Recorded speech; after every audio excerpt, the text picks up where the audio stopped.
अगर आप भी एलर्जी के कारण बार-बार होने वाले रनिंग नोज़ और स्नीज़िंग से परेशान हैं, तो होम्योपैथी की ये मेडिसिन आपको काफ़ी इफ़ेक्टिवली ठीक कर सकती है।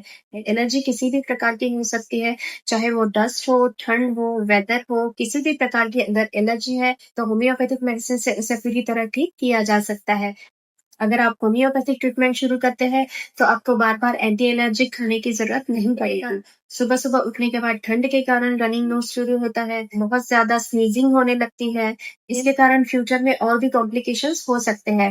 होम्योपैथी की ये मेडिसिन आप ज़रूर यूज़ करके देखिए, इससे आपकी ये एलर्जी की प्रॉब्लम हमेशा के लिए ठीक हो जाएगी।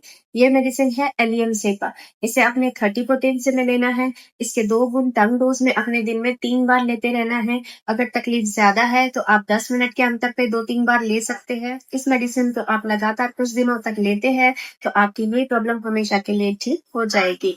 होम्योपैथिक मेडिसिन्स हमेशा सेफ होती है, इसका कभी कोई साइड इफ़ेक्ट या एडिक्शन नहीं होता है।